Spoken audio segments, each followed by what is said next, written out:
Hello, everyone. My name is Artemis Javanshir, and on behalf of FEZANA Religion Education Committee, I would like to welcome you to today's conversation with my good friend and esteemed researcher, Paulina Niechciał, on the topic of living Zoroastrianism, how Zoroastrian women practice religion in the American diaspora. Ms. Persis Driver, the co-chair of FEZANA Religion Education Committee, will moderate this talk and introduce our speaker. Ms. Mahtab Dastoor will help us with the question and answer portion of the talk. Mahtab is a high school senior and an active member of her community in Spring, Texas. She plans to pursue medicine and public policy, and we look forward to witnessing her make a lasting difference in the world. Now, before we get started, I want to go over some housekeeping guidelines. Please make sure you stay muted during the talk. For the benefit of time and to get to as many questions as possible, please put your questions in the chat and we will get to them during the Q&A portion of the talk. If we have some time at the end, we will open the mics and ask you to raise your virtual hand to ask questions. Now, I would like to invite Persis to introduce our speaker. Thank you, Artemis, and thank you everyone for being here for this exciting talk. I have the pleasure of introducing Paulina Niechciał today. Paulina is an assistant professor in the Center for Comparative Civilization Studies at the Jagiellonian University in Poland. She has an MA degree in ethnology, a branch of anthropology that analyzes and compares human cultures, and in Iranian studies, and a PhD in sociology. So in her doctoral thesis, based on field research that was conducted among Zoroastrians in Tehran, she analyzed the issues of collective identity. Since then, she has immersed herself in the study of contemporary cultures of Persian societies in Iran, Afghanistan, Tajikistan. A prolific academic, Paulina has published book chapters, journal articles on topics like essentialism in Zoroastrianism, collective identity, second-generation Iranian Zoroastrian women's perspectives in the United States. Many of us here today know Paulina because she has connected with us individually through her interviews or being part of our community gatherings, immersing herself in understanding Zoroastrian beliefs, practices, and our implicit and explicit ways of thinking. And her talk today focuses on Zoroastrian women settled in the United States of America. So thank you once again, Paulina, for being here, for doing this. We really look forward to this exciting talk. Whenever you're ready. Thank you so much. Thank you, Persis, for this beautiful introduction. And I would like to say thank you to the whole FEZANA Religious Education Committee. I know that you are starting this series, so it's really an honor to be here with you. Thank you, Artemis, for not only for this invitation, but in general for your whole support to whatever I did during my research. So thank you so much. I see many friendly faces, so thank you for joining us this evening, this morning, wherever you are. So let me share my presentation with you. Okay. Please just let me know if you can see the presentation. Yes, we can. Okay, great.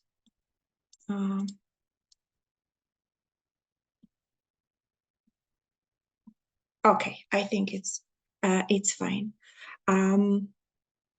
Before I start, I would like to say thank you to other people. So I would like to say thank you, first of all, to Professor Jamshid Choksi. Actually, without him, this project wouldn't be possible. He was the person who invited me to Indiana University in Bloomington and supported me from the beginning on every stage of this research. So thank you very much for your constant support. And I would like to also say thank you to my Parsi friend, Mani Rao.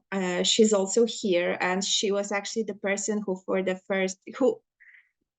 got me interested in Zoroastrianism in diaspora. So she was the person who, probably one of the first Zoroastrian American houses I visited.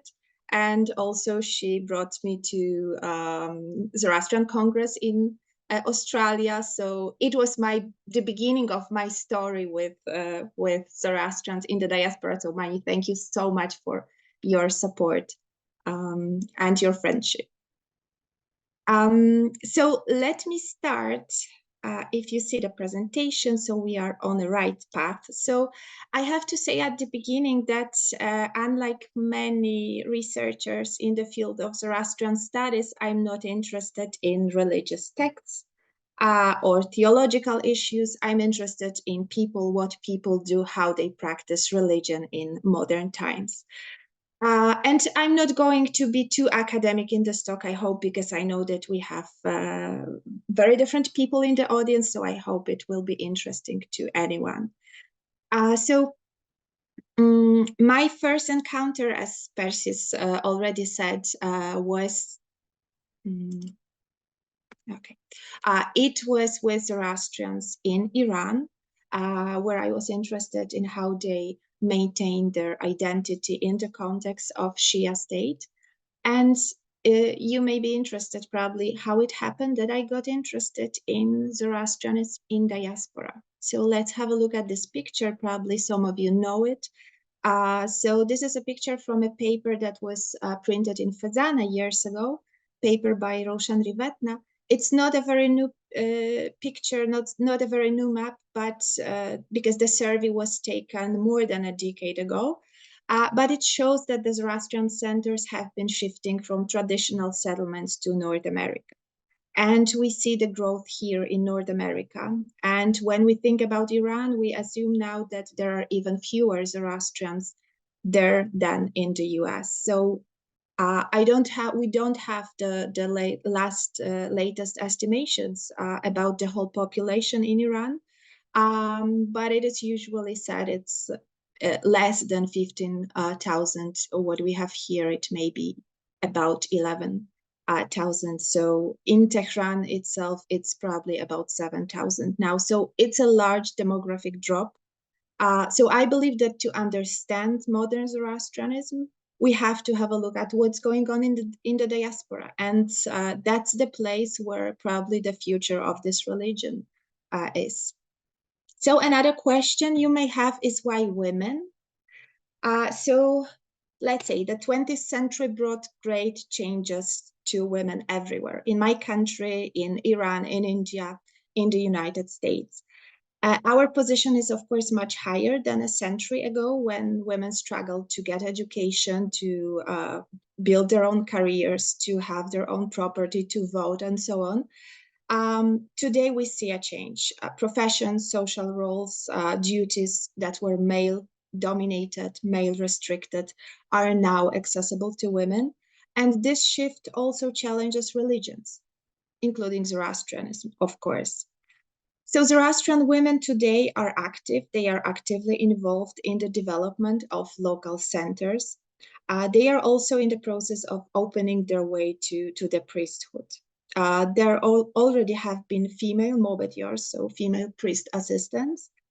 And at the last Zoroastrian Congress in New York City in the summer of 2022, you see the picture on the right.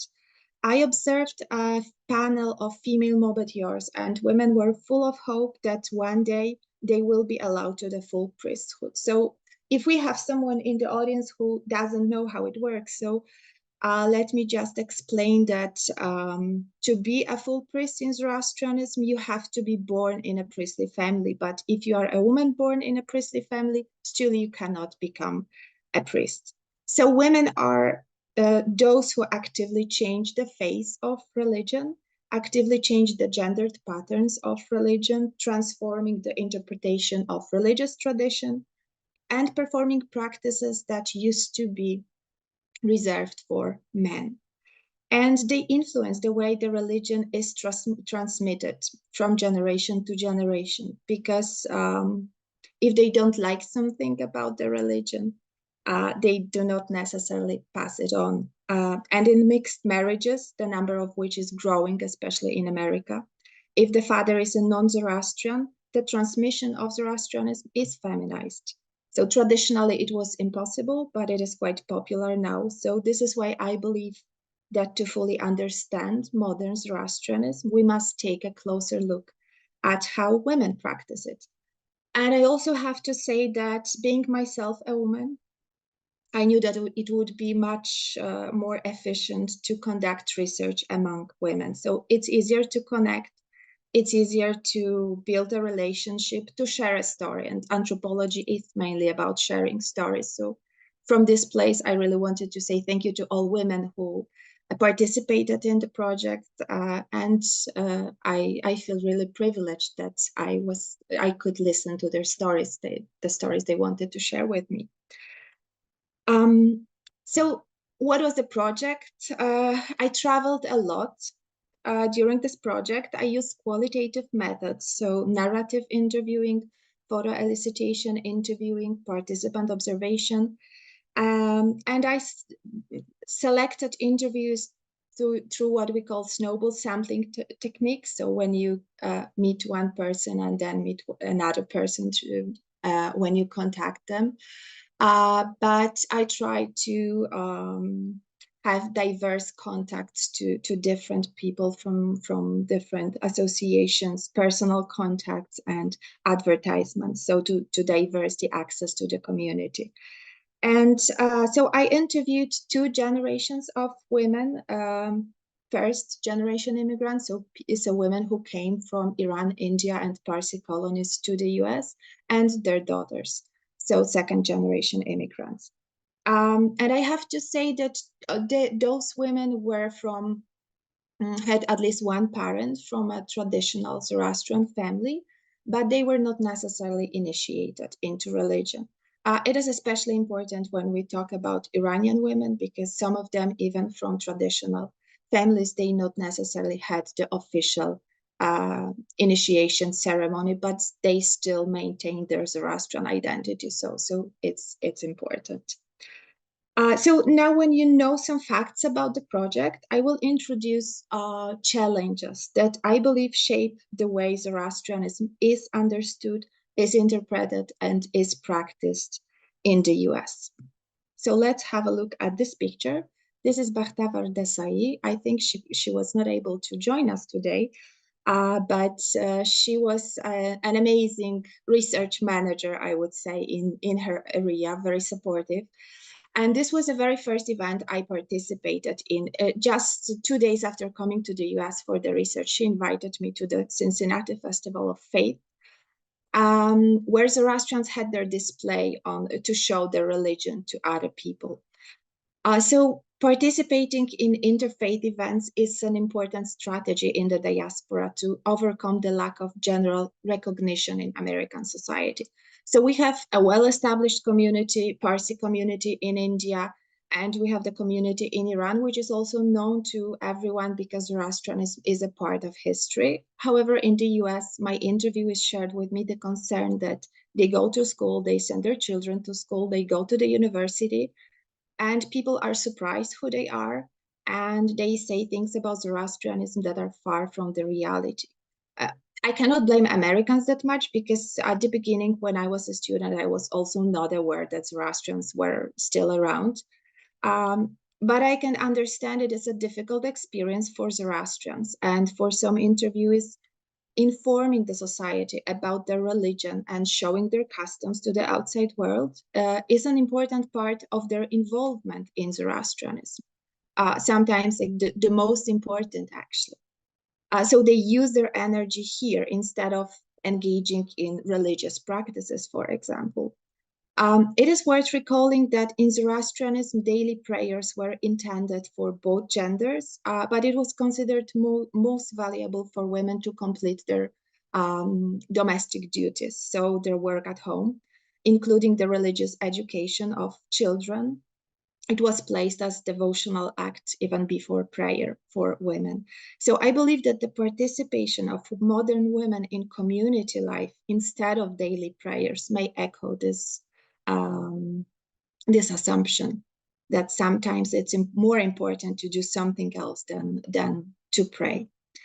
Another challenge I have to mention, it's the fear of losing generations born in the US. So losing their connection with Zoroastrian heritage. There is a fear that future generations will forget about their roots, and one of the solutions is to educate young generations. And I found the field of education is also very feminized. So this is a picture from Chicago. It was a great event. Children, they prepared their projects on Zoroastrianism. And one of the mothers told me, look, those are only women who organize, or mostly women who organize it. So all women. So some of my interviewees, not necessarily very religious, when they became mothers, they realized how important religious education was. I see women who actively participate in the organizing of education in local centers, and they teach. They actively develop their knowledge, they read books, they get in touch with other peoples to get more information.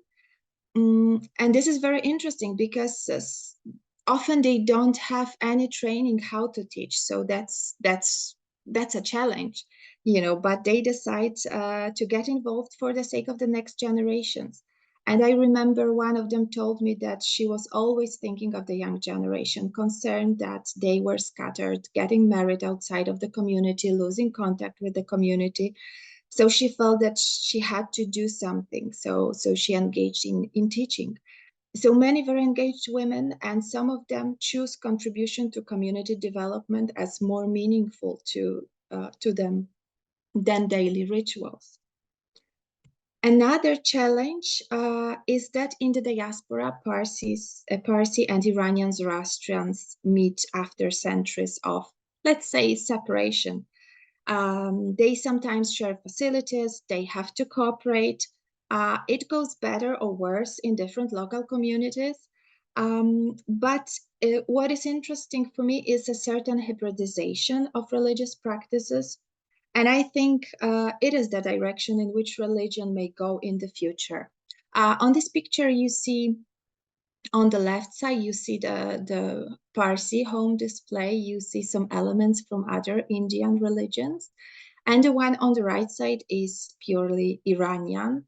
That's very interesting from my perspective, because in Iran, you see those, probably most of you know that those green things are sugar cones. And that's very interesting because in Poland, we don't have sugar cones. I mean, I saw them before I went to Iran. I saw them in a museum, like old village from the 19th century, and they put on the display the sugar cones. So I was very much surprised that in Iran they produce sugar in cones, and then Zoroastrians use it in their rituals. So that's a very Iranian style display. So on one hand, we still have differences. For example, Parsi women draw more on different traditions from India, even though in the 19th century, the male Bombay Parsi Panchayat wanted to stop it, and they banned women from visiting temples of other religions.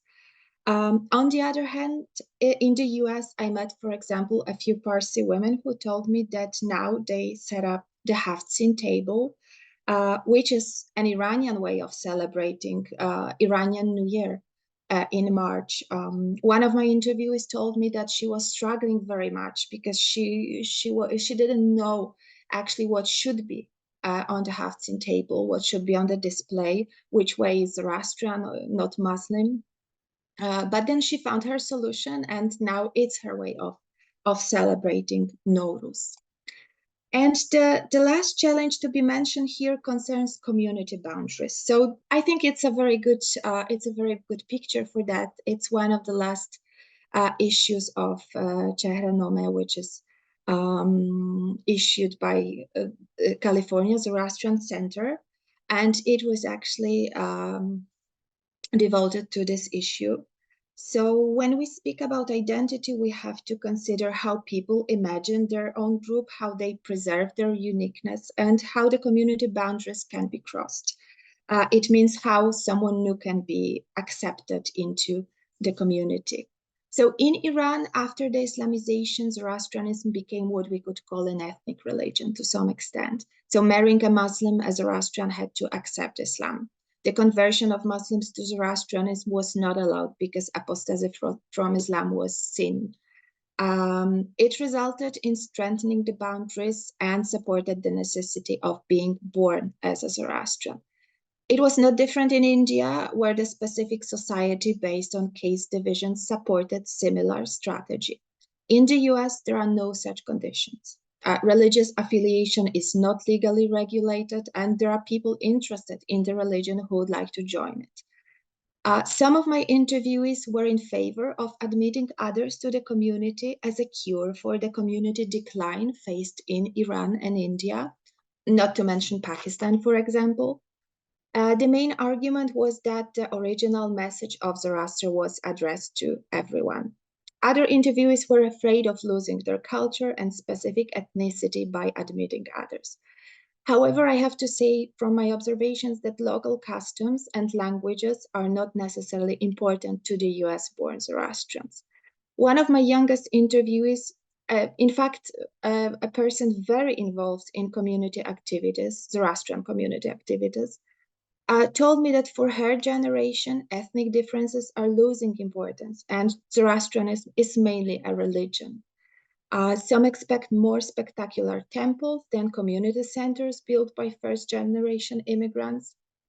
So many of my interviewees were very much excited about the new fire temple in Houston, Texas, because it's a real temple, they said. And such understanding, in fact, opens the door to sharing religion with others, and some women are actively engaged in spreading it outside the traditional Zoroastrian circles. So from a scholarly perspective, it is very interesting how the process will continue. I mentioned that some women prefer other activities over traditional rituals, but still many pray. Many say to some extent traditional prayers. So let me tell you a few words about how women practice religion in private settings. So first of all, I have to link this part of the presentation with what I've already said about the role of women in teaching religion. At home, those are often mothers and grandmothers who teach the young generation how to pray, and it is often an active way of teaching. I mean, they pray with them at the same time. Grandmothers, so first generation women sometimes brought their mothers, retired mothers and fathers from Iran or from India. So they also came here in many families. What is important in the American environment, especially for the young generation, is understanding what people recite. Some of the first generation immigrants shared with me the concern which they faced as children. So in Iran or India, they had to pray, but they did not understand the Avestan words, and it did not make sense to them. Now the stress is put on understanding, and some of my interviewees even told their children that they could pray in any language because God understands it. So today, some women pray by the book, some mix Avestan prayers with their own words, and some use only very basic traditional prayers. The most often is Hashem Vohu. And they also pray using their own words addressed to God. So Zoroastrian women in the US pray in Gujarati, they pray in English, in Persian, in Dariya Zartoshti also. Sometimes they also mix their individual prayers with meditation, with other practices which are borrowed from other traditions. So I mentioned that it is more obvious in the case of Parsis. Some of them pray to Sai Baba and other Indian gurus. And one of my Parsi interviewees told me that she says a Christian prayer because she learned it at the Christian boarding school in India, and it's a part of her religious socialization. But also Iranians draw from other sources than Zoroastrianism. So some interviewees also admitted that they don't pray at all, but fulfill their spiritual needs in different ways. So for example, instead of praying, they develop their connection with nature, and it is also part of their spiritual development. So in summary, prayers have become simpler but more diverse. But it is not specific to Zoroastrian religion. This is what sociologists of religion observe everywhere. So people linked to a specific religious tradition do not necessarily do everything this tradition requires, but they actively build their individual religious and spiritual practices from whatever is accessible to them. What is also evolving is the number of prayers, and it is not only the influence of the life in the diaspora, but also of the modern world. So traditionally, a Zoroastrian should pray at least 5 times a day, but it is much less today.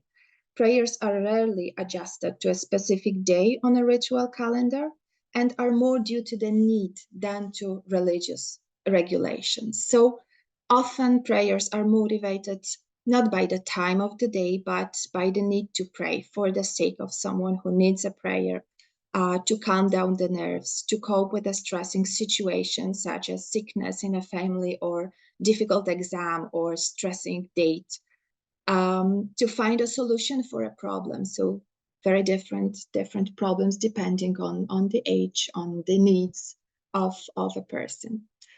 One of my interviewees, born and raised in Bombay, told me that her grandmother used to pray all the time in a separate room. And when she was a child, she also used to pray a lot. But now life looks different and she does not even believe in prayer.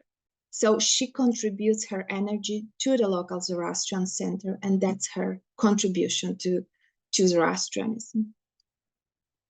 What has also changed is the approach to the materiality of practice.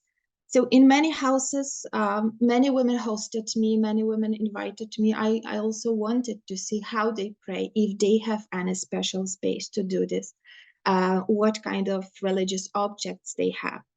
So I visited many different houses, and in many houses, especially in Parsi houses, I saw many different objects that built kind of a special spiritual space at home. On this picture, this is it on the left side, it was in a Parsi house, and the picture in the middle is in Iranian house. The one on the left, it was a separate room.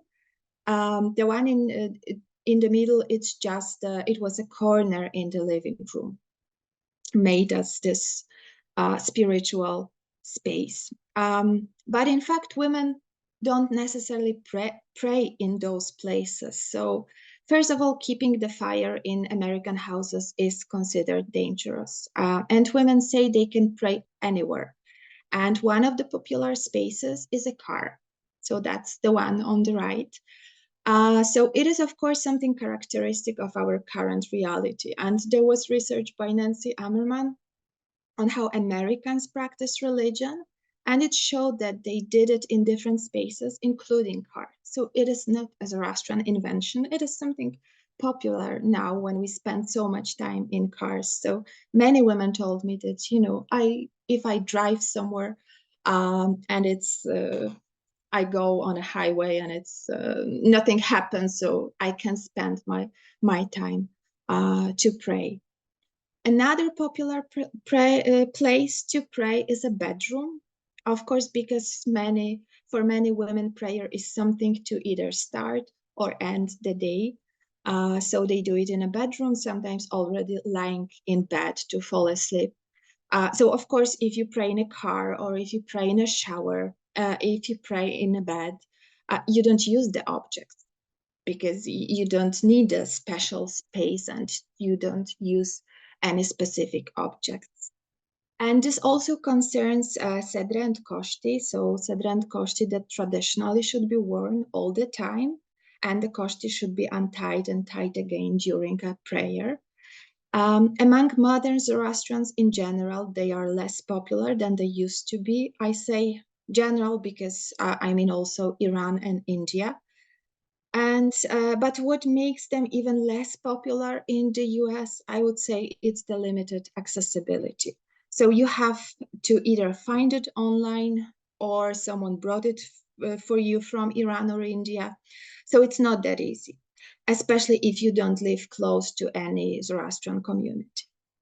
And so some women even don't have any Sedra and Koshti.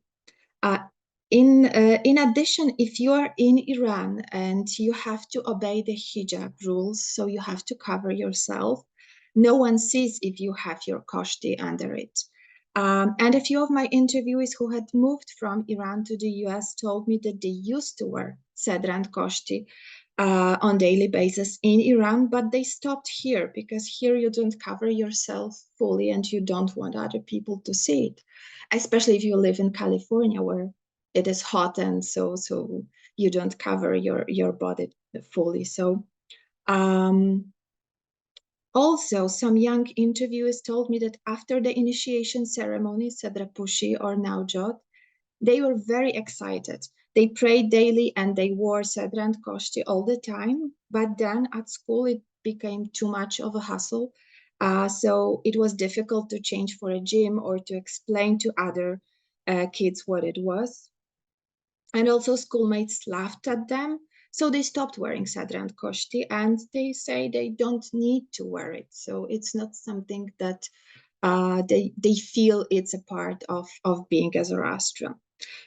And also, I have to say that young women pray less than the generation of their mothers, but it is not something specific for Zoroastrians again, because research on so-called emerging adults in the US, so in the age between 18 and 23, shows that in general, they pray less than they used to when they were teenagers, for example, and they were new to their religion.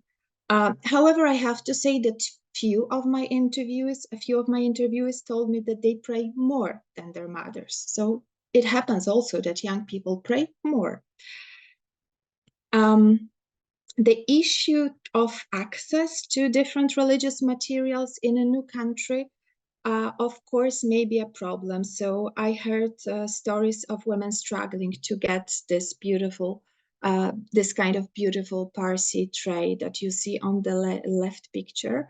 So they were struggling to get one fancy enough for ceremony of their initiation of their children and other important ceremonies. It's much easier to get it when you are in India, not that easy in the US.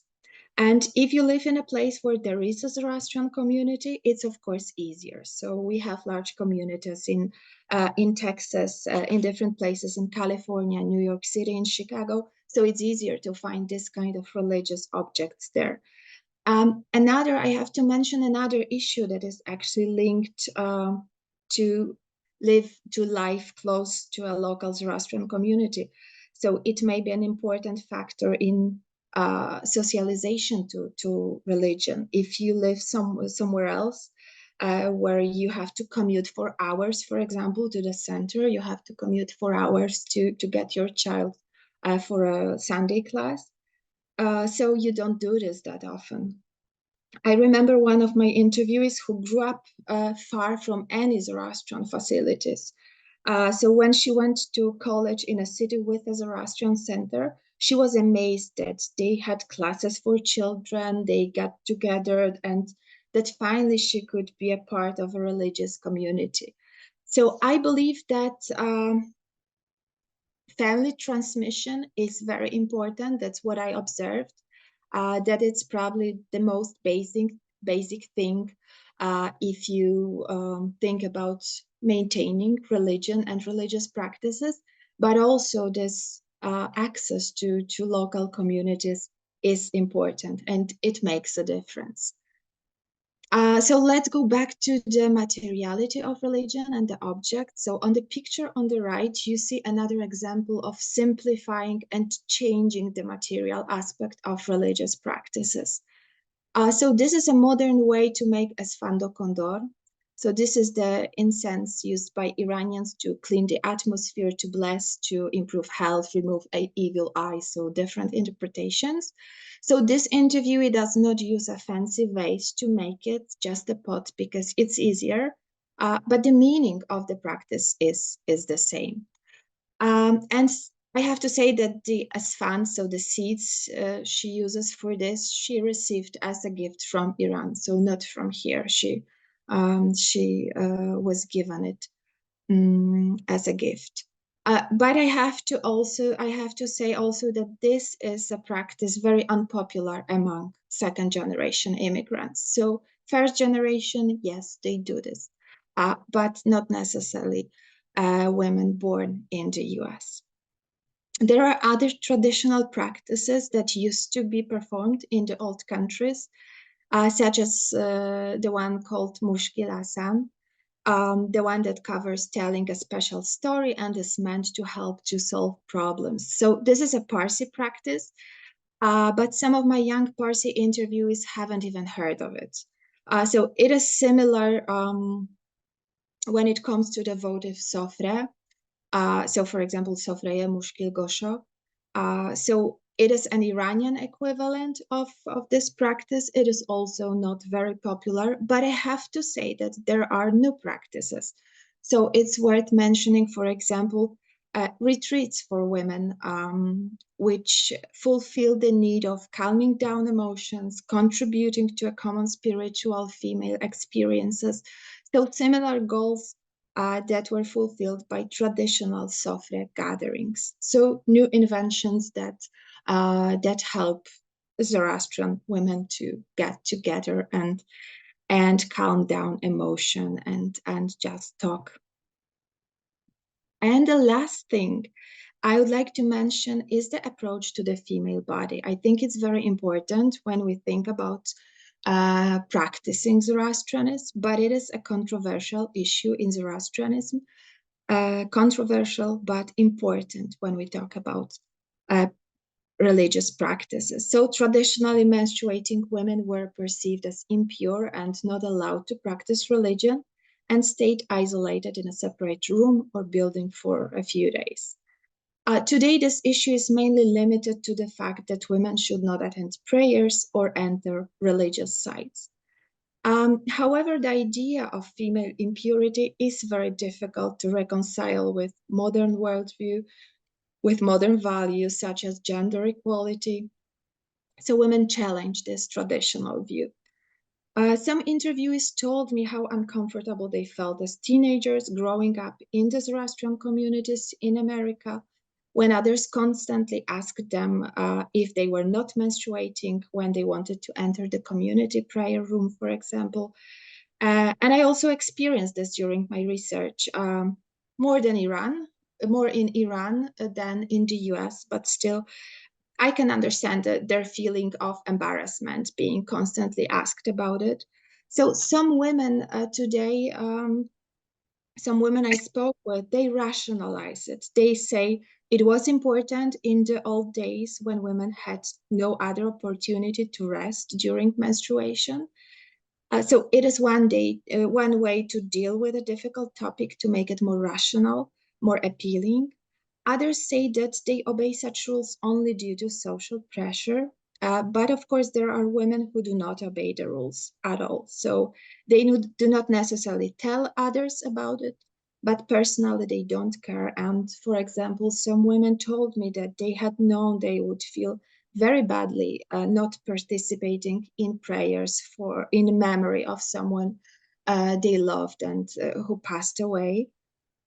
So they participated even during their menstruation. Some women cannot reconcile the idea of female impurity with the modern worldview, so they do not pass it to their children. So they believe it's old-fashioned and distorting the message of Zoroaster. So I have to admit that one of my youngest interviewees, who in fact described herself as a very religious person, and she's a person who prays quite a lot, probably the most in her family. She was not even aware of such purity laws. So she was surprised when I asked her what is her opinion about it, because she didn't know what I was talking about. So as you can see, religious practices as well as the understanding of Zoroastrian religion have been evolving, adapted to current lifestyle and the reality in diaspora. Many changes takes place in Iran and India as well. What is happening and it's probably one of the most important observations, it's that there are radical changes in diaspora, especially at the level of transforming ethnic tradition into religion, and the expectations of the youngest generation that Zoroastrianism should be mainly a religion without the ethnic supplements. However, Zoroastrianism, despite all those changes, Zoroastrianism is still strong, but it's different, of course. To some extent, I think the fact that Zoroastrianism is still strong is fostered by the American environment. So since in general, religion and connection to religious communities are more important in the US than in many European countries. So I think the context also is important here. Additionally, fear of population decline supports family transmission. As I said, many women, when they became mothers, they understood how important it was to teach children on, to teach children prayers, even those mothers who do not pray on their own. They still believe it is important to transmit the prayers to the next generation. So family transmission involves many women born into Zoroastrian families.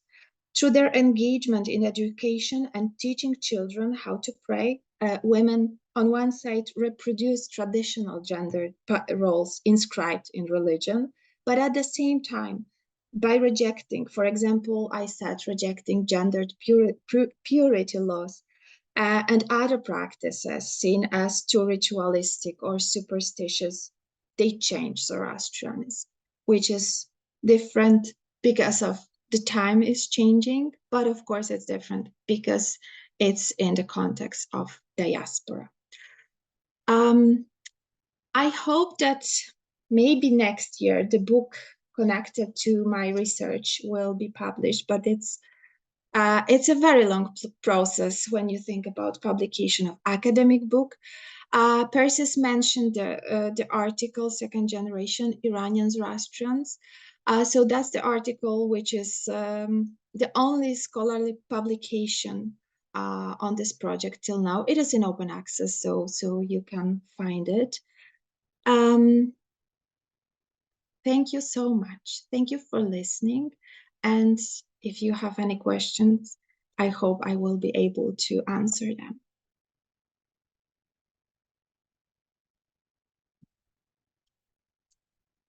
Thank you, Paulina. That was absolutely fascinating. And what a great way to spend time thinking about this. So why don't I give you a few seconds just to kind of reflect. And in the meantime, if the audience has questions, please go ahead and start putting them in the chat.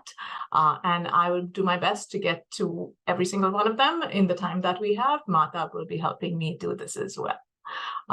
So Paulina, just as we're collecting the questions, I'll begin with one. As a qualitative researcher, this process of immersing yourself in the way women practice the Zoroastrian religion, their culture, the rituals, the traditions, this is not an easy process.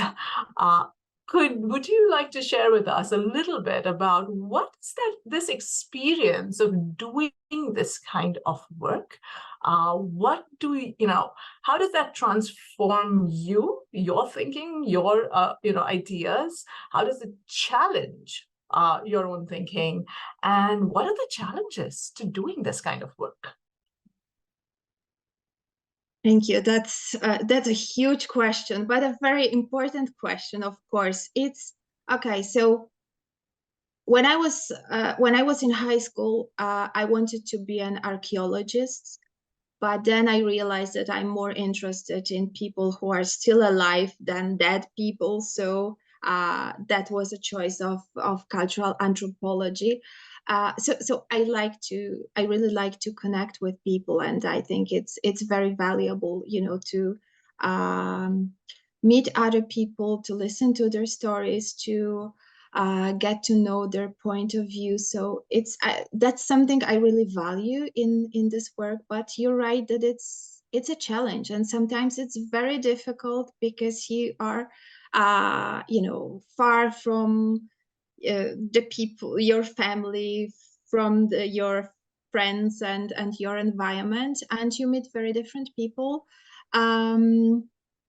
And the story is, when I stayed at Artemis' house, she had a terrible dog, and I'm really afraid of dogs. So that was a challenge because she had to keep her in, somewhere far from me.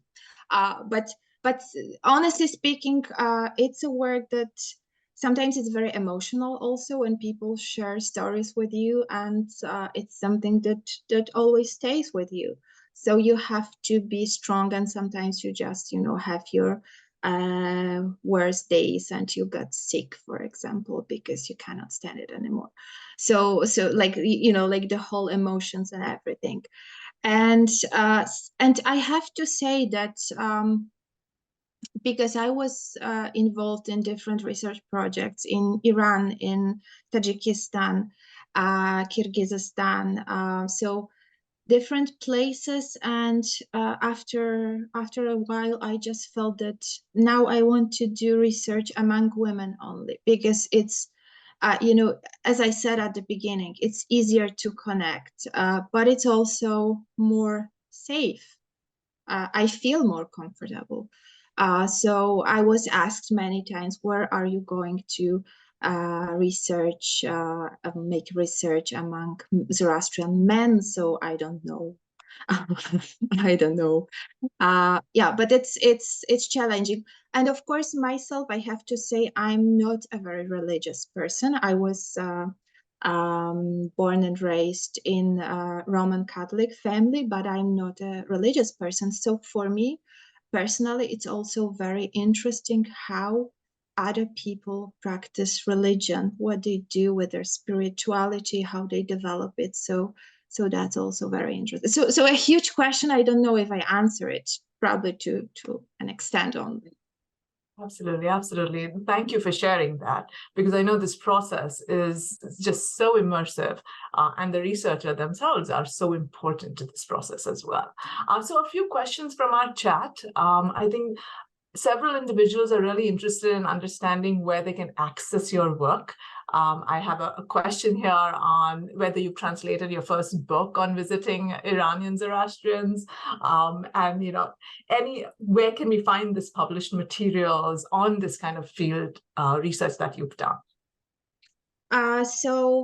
If you have a look at my profile on academia.com, so you can find whatever is in open access and whatever is accessible.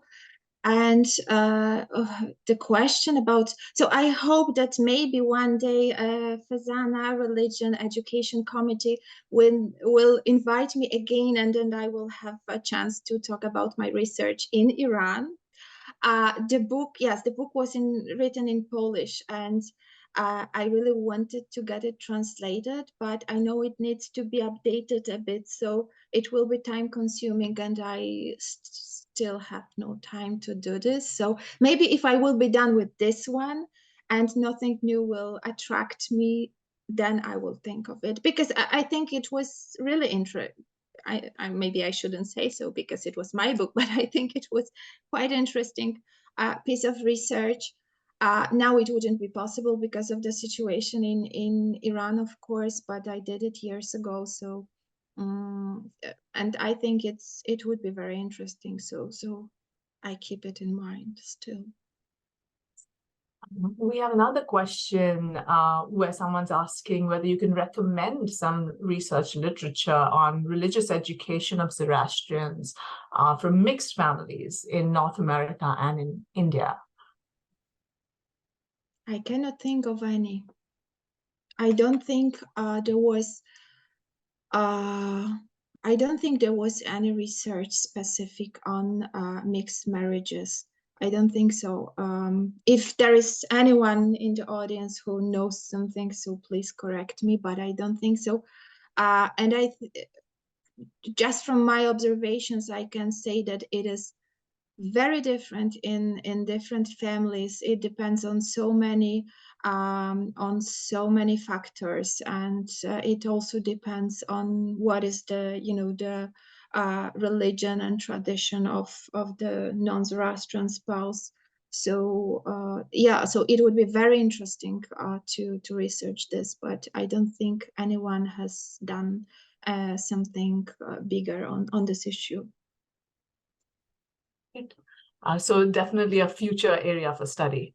Another question, are you able to recognize shared or divergent patterns and attitudes towards conversion in the diaspora among Iranian and Parsi Zoroastrians? I know there are people who are more engaged in research on conversion. Where I think we have Rozbeh Hodivala here as a guest also. But I have to say that I wouldn't say there are any ethnic patterns in the attitude.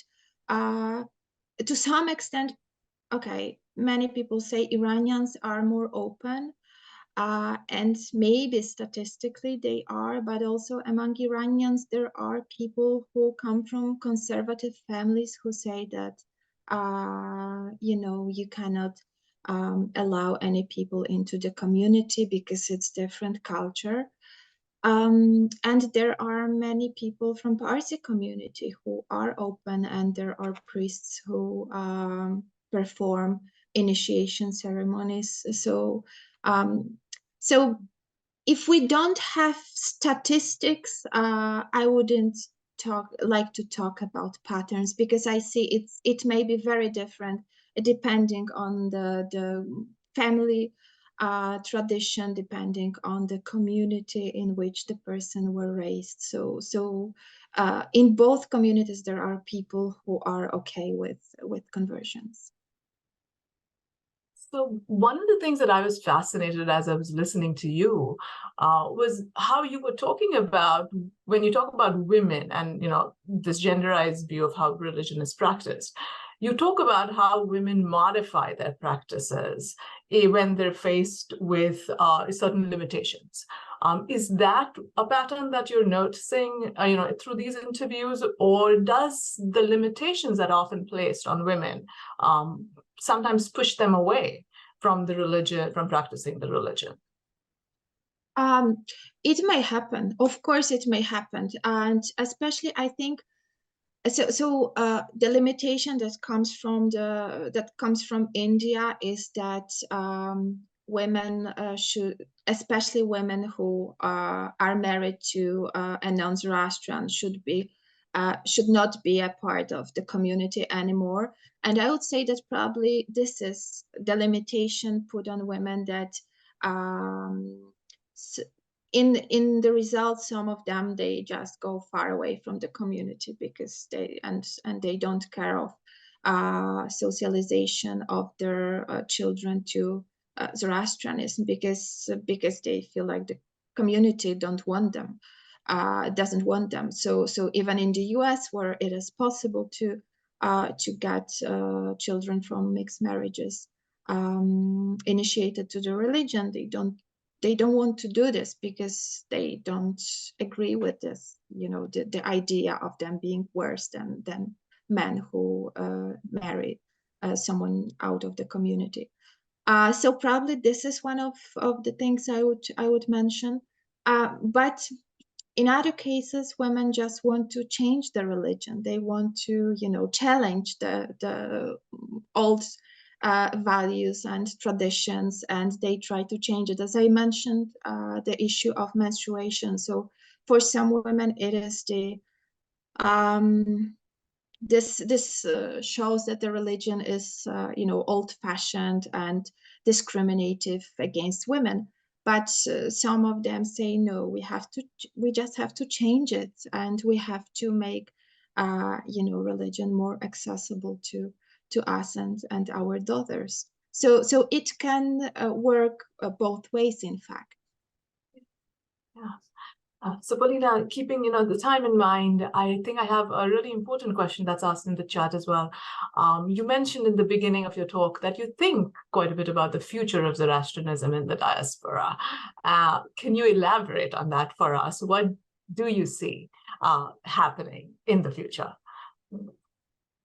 Okay, I was having a lunch today and I was thinking, okay, what questions there are going to be about? And I was, okay, are they going to ask me what do I think about the future of the community? I hope not, because, I'm not a scholar in probabilistic, I'm not a fortune teller. So, yeah, but okay, so let's be serious. So what I think religion is Zoroastrianism is strong, and I see that second generation immigrants some of them are really attached to the religion. Of course, it's going to be very different than it used to be.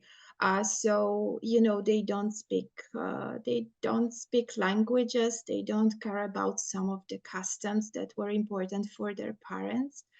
But American environment, I believe it is something that supports multicultural communities, and that supports the religious pluralism. So I think the Zoroastrianism it has a future in the US. And I think I mentioned the temple, a fire temple in Houston, Texas. So I think it's a symbol of the future of the religion.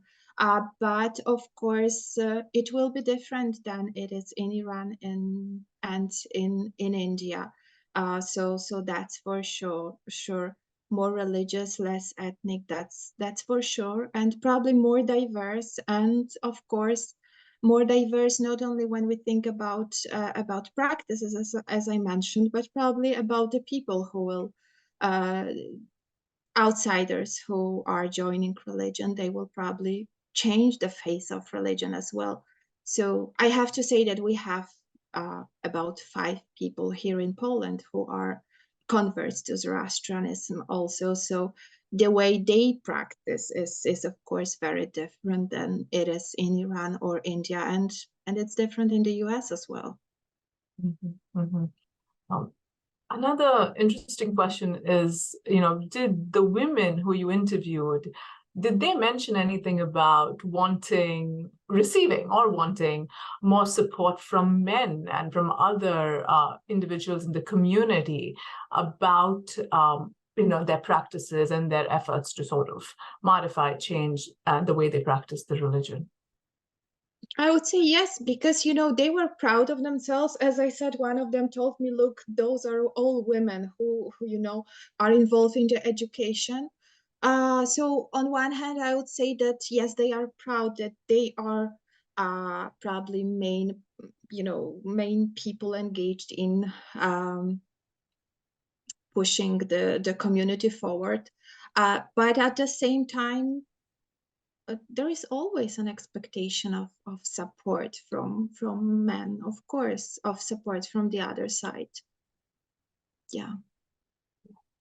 And then I think a final question, have you seen similar views, similar perspectives on, women, whether it's the limitations, whether it's the benefits of including them within our religion? Have you seen that in other faiths as well? Could you repeat, please? So I have somebody who's asking if some of our more controversial customs have been part of other major religions as well. Yes, of course. So I think what we even observe in, for example, Roman Catholicism in Poland, which is the dominant faith in my country. So there is a huge trend of people who want to change of women, and also what is now the huge issue in the Roman Catholic Church, also of LGBTQ plus community. So the people who feel that they are treated worse than the dominant group, I mean men, and they are challenging the values, and they are challenging the regulations that religion puts on them. So so generally religions are usually male dominated, and usually in most of the religions we know usually men have the higher positions than women. So of course in modern times, with the changes that happened, as I mentioned at the beginning, all the changes that happened to women, that actually women made them happen, and they changed the position of women in societies. So also this makes them also stronger to fight for their equality and rights in different religions. So I think it happens everywhere, but of course it depends on the context, on the culture, on the society. In one society it's easier, in another one of course it can be, when you think about women in Iran who are trying to who are struggling and trying to make their situation better, when you think about the Islamic regulations that there are put there. So everywhere women are fighting for their rights. Yeah, thank you. Thank you so much. I think I've covered most of the questions in the chat. I think we've got a really great perspective, and we are running a little over time. But Mahtab, is there any other big questions in there that I may have overlooked? No, I think we got them all. Thank you so much. Thank you. Thank you, Paulina. This was incredibly educative, informative, and really a conversation starter, hopefully, for so many of us as well. So thank you for your time, and thank you for being here. And thank you to everybody for being here, for engaging, and for participating. We hope to continue these conversations in the future as well. So thank you, Paulina. Thank you, Persis. Thank you, Artemis. And thank you all of our guests today for joining us. And I'm really crossing my fingers for your education committee and for the next event. So hopefully see you soon. Thank you very much, Paulina. We hope to have you back for another talk. We really appreciate you very much. Thank you. Thank you, Paulina. Bye-bye. So nice to see you. Nice to see you as well. Thank you so much, all of you, for coming. Thanks, Paulina. So many people I haven't seen for a while. Yep. Thank you for joining, everyone. Have a wonderful day.